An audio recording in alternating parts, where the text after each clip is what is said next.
এই দেশকে রক্ষা করতে হলে আমাদের দেশনেত্রী বেগম খালেদা জিয়াকে এনে বিএনপির নেতৃত্বে প্রতিষ্ঠা করতে হবে। তিনি হাল ধরেছিলেন, শুধু তাই নয়, আপনাদের মধ্যে যারা বয়োবৃদ্ধ যারা রয়েছেন, যারা সেই সময় রাজনীতির যে ধারাবাহিকতা তার সঙ্গে পরিচিত রয়েছেন, তারা জানেন, আমি বলতে পারবো না, তবে তারা একটি বিষয় ভালোবেসেছিল, যার প্রমাণ আপনারা বারবার দেখেছেন।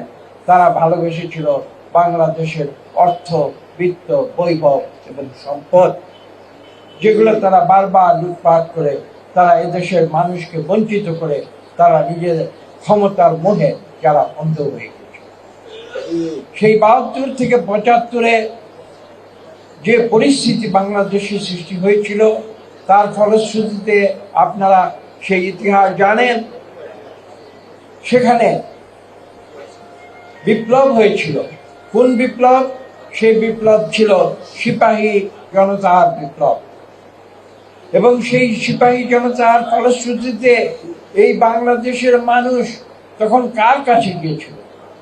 তারা গিয়েছিল আমাদের শহীদ প্রেসিডেন্ট জিয়া রহমানের কাছে, যিনি ৭১ সালের ২৫শে মার্চের কালো রাতে যখন পাক হানাদার বাহিনী হায়নার মতো যখন এই দেশের নিরীহ মানুষের উপরে ঝাঁপিয়ে পড়েছিল, যখন তিনি সাহসিকতার সঙ্গে বলেছিলেন, আই রিভোল্ট, এবং যিনি বলেছিলেন, I do hereby declare the independence of Bangladesh.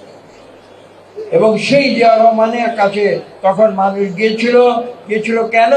তারা গিয়েছিল যে ধ্বংস প্রাপ্ত প্রায় বাংলাদেশ ৭২ থেকে ৭৫-এ সেই বাংলাদেশকে নতুন করে গড়ে তোলার জন্য তারা শহীদ প্রেসিডেন্ট জিয়া রহমানকে ভালোবেসে আবার বাংলাদেশকে গড়ে তোলার দায়িত্ব দিয়েছিল। কিন্তু ইতিহাস সেখানে থেমে থাকে নাই। ইতিহাস সেখানে থেমে থাকে নাই। আমরা দেখেছি পরবর্তীতে শহীদ প্রেসিডেন্ট জিয়া রহমানকে যখন কুচক্রীদের হাতে জীবন দিয়ে শহীদ হয়েছিলেন, তারপর এদেশে এসেছিল একটি সামরিক শাসন।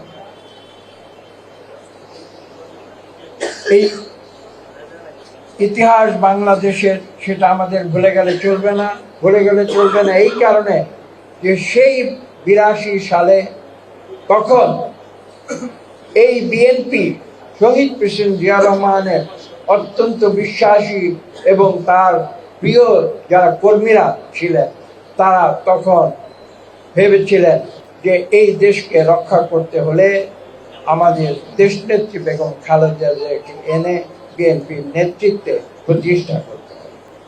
এবং শহীদ প্রেসিডেন্ট জিয়া রহমানের তখন যে বিশ্বাসী অনুগত যারা ছিলেন, এই ইতিহাসগুলো আসলে বলতে হয়, তারা তখন গৃহবধূ দেশনেত্রী বেগম খালেদা জিয়াকে তারা ডেকে এনেছিলেন বিএনপির হাল ধরার জন্য। এবং তিনি হাল ধরেছিলেন, শুধু তাই নয়, আপনাদের মধ্যে যারা বয়োবৃদ্ধ যারা রয়েছেন, যারা সেই সময় রাজনীতির যে ধারাবাহিকতা তার সঙ্গে পরিচিত রয়েছেন, তারা জানেন যে ৮২ সাল থেকে দীর্ঘ প্রায় ১ দশক দেশনেত্রী বেগম খালেদা জিয়া শুধু বিএনপির নেত্রী হিসেবে নয়, বিএনপির একজন সাধারণ কর্মীর মতো তিনি রাজপথে ছিলেন। রাজপথে আন্দোলন করেছেন, প্রতিবাদ করেছেন, মিছিল করেছেন, মিটিং করেছেন, এবং সেই স্বৈরাচারী সরকারকে জনগণকে সঙ্গে নিয়ে উৎখাত করেছেন। তার পরবর্তী ইতিহাসের কিছুটা ছবি আপনাদের সামনে